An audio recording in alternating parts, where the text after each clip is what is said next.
ایک تجارت یہ ہے جس کا ذکر یہاں کیا گیا، یہ اللہ کے ساتھ کی جانے والی تجارت، یہاں بھی ارشاد فرمایا گیا۔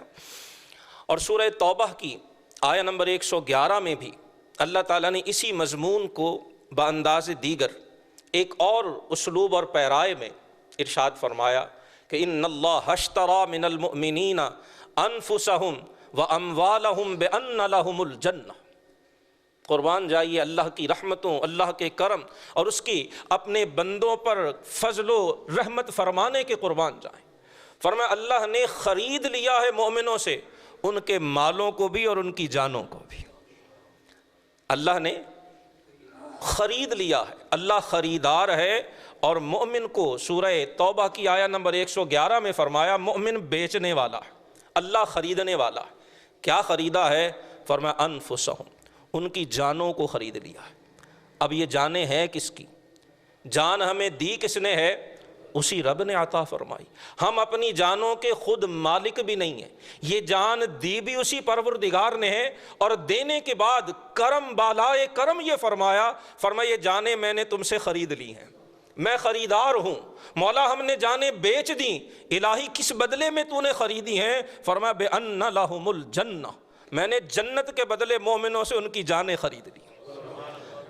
مفسرین فرماتے ہیں کہ جب رسول اللہ صلی اللہ علیہ وسلم نے بیعت عقبہ لی، مدینہ سے جو مسلمان گئے تھے، ہجرت سے قبل کی بات ہے، حضور ابھی مکہ میں تھے، آپ صلی اللہ علیہ وسلم نے جب وہاں گھاٹیوں میں مشرکین مکہ سے چھپ کر ان لوگوں سے بیعت لی تو حضرت عبداللہ بن رواحہ رضی اللہ تعالی عنہ انہوں نے عرض کی یا رسول اللہ ہم پر کیا ذمہ داری آپ عائد کرتے ہیں؟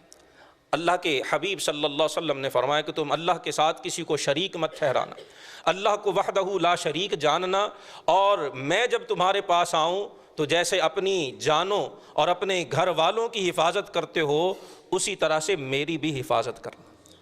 تمام مدینہ سے جانے والے مسلمانوں نے بیک زبان عرض کی یا رسول اللہ ہم وعدہ کرتے ہیں حضور ہم ایسے ہی کریں گے، لیکن ساتھ ہی عرض کی کہ اللہ کے حبیب اس کے بدلے میں ہمیں کیا ملے گا؟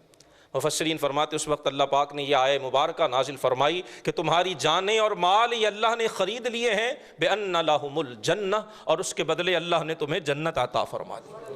یقاتلون فی سبیل اللہ فیقتلون ویقتلون، فرمایا یہ میرے محبوب کے صحابہ اور ان کے نقش قدم پر چلنے والے قیامت تک آنے والے جو بھی مومنین ہیں جو اپنی جانیں اور اپنے مال اللہ کے ہاتھ فروخت کر چکے۔ کیا مطلب ہے فروخت کرنے کا؟ کہ ان جانوں کو اور ان مالوں کو یوں استعمال کرنا ہے جیسے اللہ کا حکم ہے، اپنا مال بھی اس کے حکم کے مطابق استعمال کرنا ہے، کمانا بھی اس کے حکم کے مطابق ہے اور لگانا بھی اس کے حکم کے مطابق، خرچ بھی اس کی ہدایات کی روشنی میں کرنا ہے اور اخذ بھی، حاصل بھی، کمانا بھی اس کی ہدایات کی روشنی میں، اس جان کو بھی اس کی ہدایات کی روشنی میں استعمال کرنا ہے۔ اور جب کبھی وقت آئے دین کے لیے قربانی دینے کا موقع آئے، جنگ کا میدان سجا دیا جائے تو پھر یقاتلون فی سبیل اللہ، پھر اللہ کی راہ میں ڈٹ کر کھڑے ہونے سے پیچھے نہیں ہٹنا، فَيَقْتُلُونَ وَيُقْتَلُونَ، پھر جانیں لینا بھی پڑیں گی اور جانیں دینا بھی پڑیں گی، اس کی رضا کی خاطر پھر جانیں لیں گے بھی اور جانیں دیں گے بھی، جیسے صحابہ کرام علیہم رضوان نے اپنی زندگیوں میں اس چیز کو ثابت کیا۔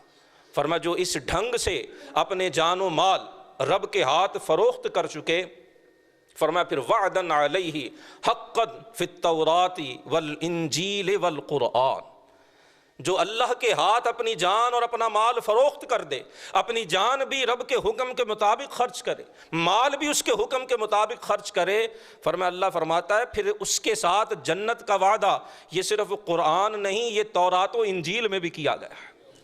تینوں کتب کے یہاں اکٹھے نام لے کر سورہ توبہ کی آیہ نمبر 111 میں فرمایا وعدن علیہ حقا فی التوراۃ والانجیل والقرآن، فرمایا جو میری راہ میں تکلیفیں برداشت کرتا ہے، جو اپنے ایمان پر عمل کی خاطر لوگوں کے طعنے سہتا ہے، لوگوں کے طنز برداشت کرتا ہے، ان کی ٹیڑھی ترچھی اور تیکھی نگاہوں کو سہتا ہے، لیکن میرے دین پہ عمل کرنے کو ترک نہیں کرتا ہے، فرمایا اللہ پاک اسے اجر سے محروم نہیں رکھے گا، اللہ اسے آخرت کی جزا سے محروم نہیں فرمائے گا۔ فرمایا یہ وہ وعدہ ہے جو میں نے ہر کتاب مقدس میں اس دور کے نبی کے ذریعے سے اس امت سے کیا۔ تینوں کتابوں کا ذکر بھی فرمایا اور اس کے بعد پھر فرمایا وَمَنْ أَوْفَى بِعَهْدِهِ مِنَ اللَّهِ۔ اے قرآن پڑھنے والو، کیا اللہ سے بڑھ کر بھی کوئی وعدے کو پورا کرنے والا ہے؟ یہ اللہ کا وعدہ ہے کہ تم سے تمہارے جان اور مال جنت کے بدلے خرید لیے ہیں۔ اب جو اللہ کے ہاتھ بیچ چکا اسے شک میں نہیں پڑنا چاہیے کہ پتہ نہیں مجھے آخرت میں جزا ملے گی یا نہیں ملے گی، پتہ نہیں مجھے آخرت میں بدلہ ملے گا یا نہیں ملے گا۔ فرمایا یہ شک تمہارے ذہن کے قریب بھی نہ آئے۔ من اوفا بعہدہ من اللہ، بتاؤ اللہ سے بڑھ کر بھی کوئی سچا وعدہ کرنے والا ہے؟ فاستبشروا ببیعکم الذی بایعتم بہ، فرمایا بشارت ہو، خوشخبری ہو اس تجارت اور اس سودے کی جو تم کر چکے ہو۔